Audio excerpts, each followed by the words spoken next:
आइए आज हम लोग स्टडी करेंगे क्वेश्चन नंबर 19।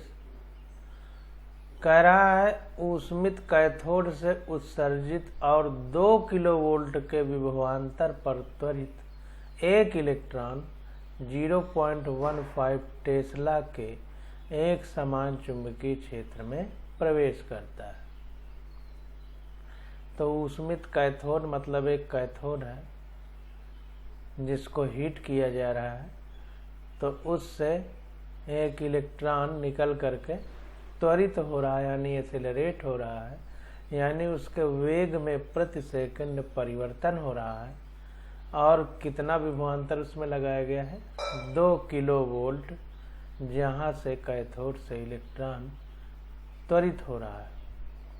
और त्वरित हो करके जाहिर सी बात है कि जब कोई आवेशित कण गति करता है तो चुंबकीय क्षेत्र उत्पन्न होता है।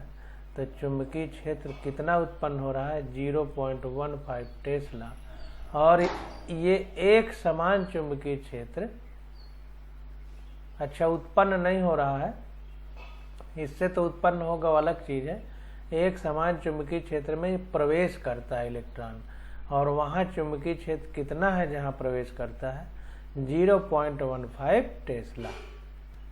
कह रहा है इलेक्ट्रॉन का गमन पथ ज्ञात कीजिए यदि चुंबकीय क्षेत्र प्रारंभिक वेग के लंबवत और प्रारंभिक वेग से 30 डिग्री का कोण बनाता है। तो इलेक्ट्रॉन का गमन पथ हमको ज्ञात करना है कि जो इलेक्ट्रॉन गुजरेगा इस चुंबकीय क्षेत्र से, उसका रास्ता कैसा होगा अगर वो लंबवत प्रवेश करे इस चुंबकीय क्षेत्र के।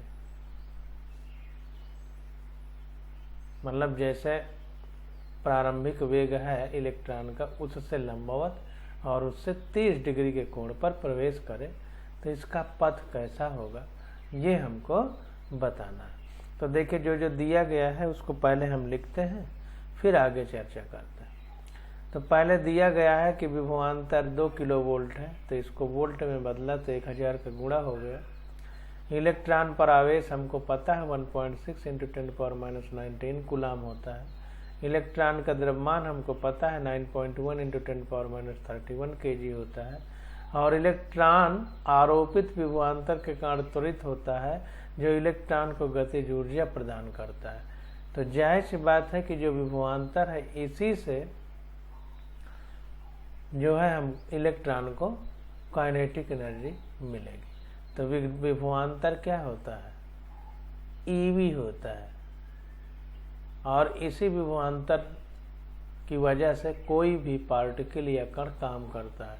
तो W = QV होता है जो वर्क होता है, ये W = QV होता है। और चूंकि यही वर्क एनर्जी गतिज ऊर्जा ½ mv² के बराबर होगा, और Q की जगह E लिख देंगे क्योंकि इलेक्ट्रॉन है, और विभवांतर की जगह V हो जाएगा। तो वही चीज़ देखिए यहाँ पर लिखी गई है, EV = ½ mev²। यहाँ पर इलेक्ट्रॉन है तो इलेक्ट्रॉन का द्रव्यमान हो जाएगा। अब देखिए यहाँ पर E हमको दिया है इलेक्ट्रॉन का चार्ज 1.6 × 10⁻19 × V हमको दिया है 2000 = ½ me हमको दिया है 9.1 × 10⁻31 v²। तो यहाँ पर सॉल्व किया हमने तो विभवांतर कितना आ गया? V = आ गया 2, अरे वो वेलोसिटी कितनी आ गई? V = 2.7 × 10⁻7 मीटर पर सेकंड। इतनी गति से इलेक्ट्रॉन चलेगा। अब देखिए इतना तो हमने निकाल लिया वेलोसिटी। अब हमसे पूछ रहा है कि प्रारंभिक वेग, इलेक्ट्रॉन का गमन पथ ज्ञात कीजिए जब चुंबकीय क्षेत्र प्रारंभिक वेग के लंबवत है। तो पहले चुंबकीय क्षेत्र और इलेक्ट्रॉन एक दूसरे से 90 डिग्री के कोण पे हैं, और फिर चुंबकीय क्षेत्र और इलेक्ट्रॉन एक दूसरे से 30 डिग्री के कोण पर है। यानी यूं कहें कि चुंबकीय क्षेत्र में इलेक्ट्रॉन पहले लंबवत प्रवेश करता है, और फिर दूसरे केस में 30 डिग्री के कोण पर प्रवेश करता है। तो यहाँ पर देखिए ये कह रहा है चुंबकीय क्षेत्र B = 0.15 टेस्ला है। ये क्वेश्चन में हमको दे दिया है और ये चुंबकीय क्षेत्र एक समान है जिसकी दिशा इलेक्ट्रॉन के प्रारंभिक वेग के अभिलंबवत है, मतलब 90 डिग्री का कोण बनाती है। तो यहाँ चुंबकीय क्षेत्र या चुंबकीय बल जो होता है F = QEB होता है तथा चुंबकीय बल की दिशा चुंबकीय क्षेत्र के लंबवत है। तो जाहिर सी बात है कि F = QEB sin थीटा होता, लेकिन sin थीटा मतलब sin 90 डिग्री और sin 90 डिग्री की वैल्यू 1 होती, sin 0 और 180 डिग्री की वैल्यू 0 होती है और sin 90 की वैल्यू 1 होती है, इसलिए यह बराबर QEB लिखा गया है। और Q चूँकि पॉजिटिव चार्ज के लिए होता है और नेगेटिव के लिए E होता है, तो यहाँ पर E लिखा गया है। अब देखें, तो इलेक्ट्रॉन वृत्तीय पथ पर गति करता है।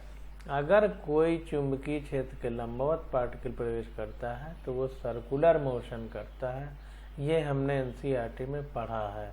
और जब सर्कुलर या वृत्तीय पथ पर गति करेगा तो कोई चीज़ वृत्तीय पथ पर गति तब करती है जब उस पर अभिकेंद्र यानी सेंट्रीपिटल फोर्स काम करता है। तो चुंबकीय बल इलेक्ट्रॉन को अभिकेंद्र बल प्रदान करेगा। तो जो चुंबकीय बल होगा वो अभिकेंद्र बल प्रदान करेगा और उसी अभिकेंद्र बल यानी सेंट्रीपिटल फोर्स की वजह से कोई पार्टिकल सर्कुलर पाथ में मोशन करेगा। तो चुंबकीय बल एक BeV बराबर हो जाएगा अभिकेंद्र बल mv²/r के, हम बहुत पहले से पढ़ रहे हैं। तो यहाँ पर r वृत्तीय पथ की त्रिज्या होगी, तो जब हम इसको सॉल्व करेंगे तो r = mv/be आ जाएगा। तो यहाँ पर यम हमको दिया है या पता है, इलेक्ट्रॉन का द्रव्यमान 9.1 × 10⁻31, वेलोसिटी हमने ऊपर निकाल लिया है 8 × 10⁻7 और मैग्नेटिक फील्ड हमको पता है।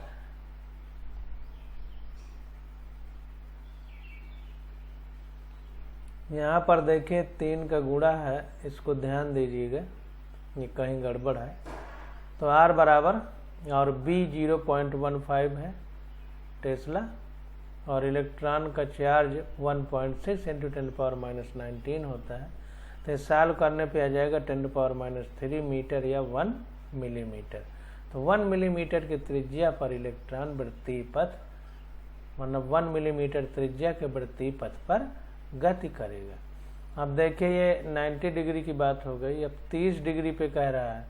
तो अगर 30 डिग्री पे प्रवेश करेगा तो यहाँ पर 30 डिग्री में 2 कंपोनेंट होंगे वेलोसिटी के, एक वर्टिकल यानी ऊर्ध्वाधर घटक होगा और एक क्षैतिज घटक होगा 30 डिग्री पे। तो इलेक्ट्रॉन चुंबकीय क्षेत्र में 30 डिग्री के कोण पर प्रवेश करता है तो B की दिशा के सापेक्ष, तो माना वेग का क्षैतिज घटक V2 तथा ऊर्ध्व घटक V1 है। तो V1 हमारा क्या हो जाएगा, अब ये देखिए 30 डिग्री के कोण पर गति करता है, तो जिस भुजा के साथ कोण बनता है वो कास के साथ लिखा जाता है और बाकी वाली को साइन के साथ लिखा जाता है। इस बात को हमने बहुत अच्छे से बताया था कि पास में कास सामने साइन, तो इसके साथ कास आएगा V2 के साथ और V1 के साथ साइन आएगा। तो V1 बराबर V sin थीटा होगा, तो V sin 30 डिग्री, तो V हमारा 8 × 10⁻7 sin 30 की वैल्यू 1/2 होती है। अच्छा हाँ, ये 3 इसलिए आ रहा है, यहाँ भी 3 आ रहा है कि इसने 8/3 डायरेक्ट 8/3 × 10⁻7 जो वेलोसिटी है यहाँ से पूरा लिख दिया है, ये लगभग वाली नहीं लिखा है, इसलिए यहाँ ऐसा आ रहा है। तो यहाँ भी वही वैल्यू लिखी गई, तो V1 बराबर आ गया 4 × 10⁻7/3 मीटर पर सेकेंड।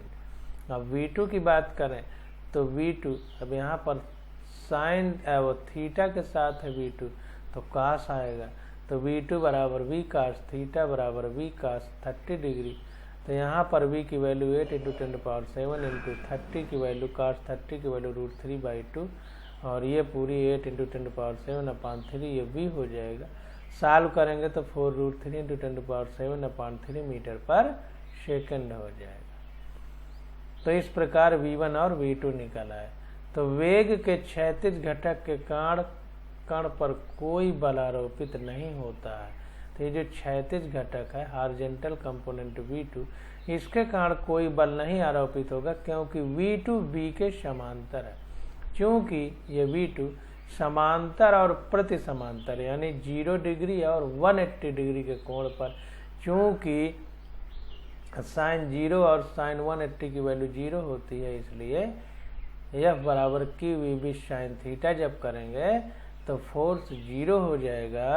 इसलिए कह रहा है कि वेग के क्षैतिज घटक के कारण कण पर कोई बल आरोपित नहीं होता है क्योंकि v2 b के समांतर है तथा F बराबर QV2 इंटू b शून्य हो जाएगा क्योंकि v क्रॉस b में साइन थीटा आ जाएगा और साइन 0 और 180 की वैल्यू 0 होती है, इसलिए F की वैल्यू 0 हो जाएगी। अतः इलेक्ट्रॉन पर केवल ऊर्ध्व घटक के कारण ही बल लगता है। तो यह बराबर EV1 क्रॉस B बराबर EV1B साइन 90 डिग्री। यदि बल इलेक्ट्रॉन को अभिकेंद्र बल प्रदान करता है तो क्या होगा, EVB equal to mv1 square upon r dash हो जाएगा। तो फिर वही r बराबर mv1 अपान EB हो जाएगा। तो यम हमको पता है 9.1 इंटू 10⁻31, v हमने निकाल लिया है 4 इंटू 10⁻7 अपान 3 इंटू इलेक्ट्रॉन का चार्ज पता है 1.6 इंटू 10⁻19 और वैल्यू b की पता है 0.15 टेस्ला। तो ये सॉल्व करने पे आ गया r डैश 0.5 इंटू 10⁻³ मीटर यानी 0.5 मिलीमीटर आ गया। तो इस प्रकार से हम लोग क्वेश्चन को सॉल्व करते हैं। यहाँ पर थोड़ा ध्यान दीजिएगा, साइन 90 लिख दिया है, 30 होना चाहिए। तो ये साइन 30 की वैल्यू रखेंगे तब हाफ आ जाएगा। जब हाफ आ जाएगा तो फिर सॉल्व करेंगे तो ऊपर देखो जब 90 था तो 1 मिलीमीटर आया है और यहाँ हाफ लिखेंगे तो इसका आधा यानी 0.5 हो जाएगा, इसलिए यहाँ 0.5 मिलीमीटर आया है। इसको ध्यान दीजिएगा।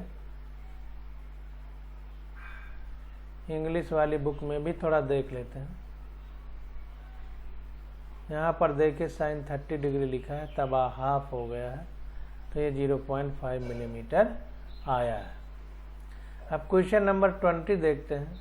कह रहा है प्रश्न 16 में वर्णित हेल्महोल्ट्ज कुंडलियों का उपयोग करके किसी लघु क्षेत्र में यानी छोटे से क्षेत्र में 0.75 टेस्ला का एक समान चुंबकीय क्षेत्र स्थापित किया गया है।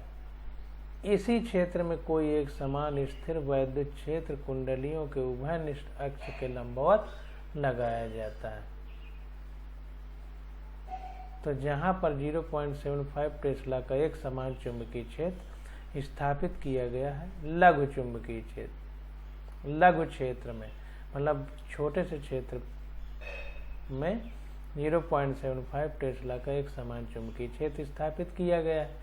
अब वो किसी भी माध्यम से स्थापित किया गया है, यहाँ पर हेल्महोल्ट्ज कुंडलियों के द्वारा स्थापित किया गया है। कह रहा है इसी क्षेत्र में एक समान स्थिर वैद्युत क्षेत्र यानी इलेक्ट्रिक फील्ड कुंडलियों के उभयनिष्ठ अक्ष के लंबवत लगाया जाता है, यानी जो कुंडलियों का अक्ष है उसके परपेंडिकुलर। कहने का मतलब कि चुंबकीय क्षेत्र और विद्युत क्षेत्र एक दूसरे के लंबवत है। एक ही प्रकार के आवेशित कणों का 15 किलोवोल्ट विभवांतर पर त्वरित एक संकीर्ण किरण पुंज इस क्षेत्र में दोनों कुंडलियों की अक्ष तथा स्थिर वैद्युत क्षेत्र की लंबवत दिशा के अनुदिश प्रवेश करता है। अब क्या होता है कि 15 किलोवोल्ट का विभवांतर यानी पोटेंशियल लगा देते हैं, तो जाहिर सी बात है जैसे ऊपर था तो इलेक्ट्रॉन निकल करके त्वरित होते हैं यानी एक्सेलरेट होते हैं।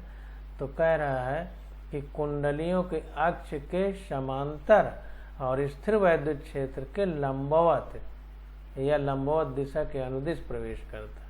कुंडलियों के अक्ष तथा स्थिर वैद्युत क्षेत्र की लंबवत दिशा के अनुदिश प्रवेश करता है। तो कहने का मतलब ये है कि अगर हमारा ये चुंबकीय क्षेत्र है, इस प्रकार मान लीजिए, तो हमारा इसके लंबवत इस तरह विद्युत क्षेत्र है, इस तरह ये विद्युत क्षेत्र हो गया। अब कोई कण जो है वो इस चुंबकीय क्षेत्र के अनुदिश इस प्रकार प्रवेश करता है, इस विद्युत क्षेत्र के लंबवत और चुंबकीय क्षेत्र के समांतर प्रवेश करता है जब 15 किलो वोल्ट यानी 15,000 वोल्ट का विभवांतर लगाया जाता है। एक इलेक्ट्रॉन नहीं, त्वरित कणों का किरण पुंज यानी एक तरह से प्रकाश की लाइट जैसे प्रवेश करता है। कह रहा है कि यदि यह किरण पुंज 9 × 10⁻⁵ वोल्ट पर मीटर स्थिर वैद्युत क्षेत्र में अविक्षेपित रहता है, यानी अपना मार्ग बदलता नहीं, विक्षेपित नहीं होता। कहाँ तक? जब तक हम 9 × 10⁻⁵ वोल्ट पर मीटर का विद्युत क्षेत्र लगाते हैं, मतलब यहाँ तक नहीं विक्षेपित होता है। तो यह अनुमान लगाइए कि किरण पुंज में कौन से कण हैं। तो बताइए कि कण कौन से हैं। यह स्पष्ट कीजिए कि यह उत्तर एकमात्र उत्तर क्यों नहीं है, मतलब इसके पीछे बहुत बड़ा राज छुपा है, ये हमको बताना है। तो यहाँ पर देखिए जो दिया है पहले लिख लेते हैं। तो चुंबकीय क्षेत्र का परिमाण B = 0.75 टेस्ला दिया है, विभवांतर B = 15 किलो वोल्ट यानी 15 × 10⁻³ वोल्ट, विद्युत क्षेत्र 9 × 10⁻⁵ वोल्ट पर मीटर। तो माना कण का आवेश Q द्रव्यमान तथा विभवांतर 15 किलो वोल्ट के कण त्वरित कणों का वेग V है। तो जाहिर सी बात है कि जो विभवांतर लगाया गया है, तो हमने आपको बताया है कि W = QV होता है और यही ½ mv² हो जाएगा। ऊपर भी बताया है, यहाँ भी बता रहे हैं। तो QV = ½ mv² हो जाएगा। तो इसी गतिज ऊर्जा यही हमको QV प्रदान करेगा। तो क्या हो जाएगा कि गतिज ऊर्जा जो मिलेगी, तो चूंकि कण चुंबकीय क्षेत्र तथा विद्युत क्षेत्र में विचलित नहीं होता है, अतः चुंबकीय बल वैद्युत बल द्वारा उत्पन्न बल से संतुलित होता है। तो चूंकि कण विक्षेपित नहीं हो रहा है, जिससे पता चल रहा है कि चुंबकीय बल और स्थिर वैद्युत बल एक दूसरे को संतुलित किए हुए हैं। तो F = QE होता है हमारा चुंबकीय बल और F = QV×B होता है हमारा ये स्थिर वैद्युत बल होता है और ये चुंबकीय बल होता है। तो दोनों एक दूसरे से संतुलित हैं, तभी कण विक्षेपित नहीं होता। तो दोनों को बराबर कर दिया। जब दोनों को बराबर कर दिया तो QV = QVB हो गया, V = E/B हो गया। तो समीकरण 1 में यह मान स्थापित करने पर, तो समीकरण 1 जो हमारा था ½ mv² = QV, और चूंकि इलेक्ट्रॉन की बात हो रही है तो EV लिख दिया है, या जो भी कण हो अभी हमें पता नहीं है, कहीं Q लिखता है कहीं E लिखता है, तो E लिखा है तो हमने भी E लिख दिया। तो ½ mv की जगह E/B रख दिया, इसका स्क्वायर हो गया बराबर EB। अब इसको सॉल्व किए तो E/m = E²/2VB², पूरी वैल्यू रखा तो आ गया 4.8 × 10⁻⁷ कूलाम पर kg। तो E/m का यह मान ड्यूटेरॉन के समान है। तो ये जो वैल्यू आई है ये ड्यूटेरॉन के समान है E/m की वैल्यू, यानी चार्ज/मास की वैल्यू। अतः कण ड्यूटेरॉन आयन है। E/m का मान He+2 व Li+3 के भी समान है। अतः कण ड्यूटेरॉन He+2 Li+2 हो सकते हैं। तो चूंकि 2He4 होता है हीलियम, और इससे इलेक्ट्रॉन निकल जाएंगे 2 ठो, तो 2He+2 बन जाएगा। इलेक्ट्रॉन निकलेंगे तो He+2 बन जाएगा, और Li से 3 निकलेंगे Li7 होता है। Li7 3 इलेक्ट्रॉन निकलेंगे तो Li+3 बन जाएगा। तो Li+3 और He+2 की वैल्यू E/m की वैल्यू लगभग इसी समान है, इसलिए कह रहा है कि ये जो कण है वो He+2 या Li+3 जैसे हो सकते हैं। ये चीज़ निकल करके सामने आ गई। तो इस प्रकार से हम लोग क्वेश्चन कैसे करते हैं, क्या सिद्धांत है, ये समझने का प्रयास करना है। अब देखिए आगे क्वेश्चन नंबर 21 में क्या कह रहा है। कह रहा है कि एक सीधी क्षैतिज चालक छड़ जिसकी लंबाई 0.45 मीटर और द्रव्यमान 60 ग्राम है। देखिए क्वेश्चन करने में आपको घबराना नहीं, क्वेश्चन कितना बड़ा है, कैसे होता चला जा रहा है वो आपकी समझ में आना चाहिए। इतने बड़े क्वेश्चन आपसे नीट में नहीं पूछे जाएंगे, बस तरीका क्या है ये समझना चाहिए। इसी तरीके के आधार पर छोटे छोटे क्वेश्चन बना देगा और आप कंफ्यूज हो जाएंगे। तो हमें कैसे क्वेश्चन करना है इस विषय पर ध्यान देना है। तो कह रहा है कि एक सीधी क्षैतिज चालक छड़ जिसकी लंबाई 0.45 मीटर एवं द्रव्यमान 60 ग्राम है अपने सिरों पर जुड़े 2 ऊर्ध्वाधर तारों पर लटकी हुई है। तारों से होकर छड़ से 5 एम्पीयर विद्युत धारा प्रवाहित हो रही है। तो कहने का मतलब है कि एक छड़ है, यहाँ पर लटका दी गई है किसी धागे से या तार से बांध के, और इस तार में 5 एम्पीयर की विद्युत धारा प्रवाहित हो रही है। तो हमसे कह रहा है कि चालक के लंबवत कितना चुंबकीय क्षेत्र लगाया जाए जिससे कि तारों में तनाव शून्य हो जाए। तो एक एक क्वेश्चन को हम करेंगे। तो जाहिर सी बात है कि इसमें करंट का फ्लो हो रहा है, तो इस पर चुंबकीय बल उत्पन्न हो जाएगा। तो ये जो द्रव्यमान इसका काम करेगा, यानी जिस भार के कारण पृथ्वी खींच रही है, तो वो mg अगर इस पर ऊपर की ओर चुंबकीय बल लगा दिया जाए और जो दोनों को बराबर कर दिया जाए तो ये छड़ यहीं पर रुकी रहेगी, क्योंकि नीचे पृथ्वी गुरुत्वीय बल से खींच रही है। तो कोई बल ऊपर लगा दिया जाए, जैसे हम अगर हाथ से अपने छड़ को ऐसे हाथ में ले लें तो नीचे नहीं गिरेगी, तो हाथ से हमने बल लगाया ना। तो इसी प्रकार से अगर करंट जा रही है और चुंबकीय बल ऊपर की ओर लग जाए तो ये छड़ नहीं गिरेगी, यहीं रुकी रहेगी। तो बस इसी सिद्धांत को काम करना है कि जितना इसका भार नीचे को लग रहा है, पृथ्वी खींच रही है, उतना चुंबकीय बल ऊपर को लगा देना। तो चालक छड़ की लंबाई L बराबर 0.45 मीटर, चालक की छड़ का द्रव्यमान M बराबर 60 ग्राम, 1000 का भाग देंगे तो 60 × 10⁻³ किलोग्राम आ जाएगा। धारा I बराबर 5 एम्पियर आ जाएगी। तो माना आरोपित चुंबकीय क्षेत्र B है, अतः चुंबकीय बल तार के भार के द्वारा संतुलन प्राप्त करता है तथा तार में तनाव शून्य हो जाता है। तो चुंबकीय बल बराबर चालक की छड़ का भार। तो I L × B बराबर mg। L तथा B के बीच का कोण कितना है? 90 डिग्री। ये L है और चुंबकीय जो बल लगेगा इसमें लंबवत ऊपर की ओर लगेगा, तो L और B के बीच 90 डिग्री का कोण होगा। तो sin 90 की वैल्यू 1 होती है। तो इसलिए यहाँ 90 क्यों रखा है? क्योंकि L और B के बीच कितना कोण है, जो क्रॉस वाला है पार्ट, इसी में कोण को देखना है। तो I L B sin 90 degree बराबर mg, तो B बराबर mg अपान I L बराबर m की वैल्यू 60 × 10⁻³ g की वैल्यू 9.8 अपान I 5 एम्पियर और L 0.45, I की L की वैल्यू 0.45 मीटर, sin 90 की वैल्यू 1। तो ये सॉल्व करने पे आ गया 0.26 टेस्ला। तो इतना अगर हम चुंबकीय क्षेत्र लगा दें तो फिर हमारा ये छड़ यहीं पर संतुलित बनी रहेगी। अब दूसरा पूछ रहा है कि चुंबकीय क्षेत्र की दिशा यथावत रखते हुए यदि विद्युत धारा की दिशा व्युत्क्रम कर दी जाए तो तार में कुल तनाव कितना होगा। तो जाहिर सी बात है कि जो तनाव है उसी दिशा में ये बल लग जाएगा। तारों के द्रव्यमान की हमें उपेक्षा करना है।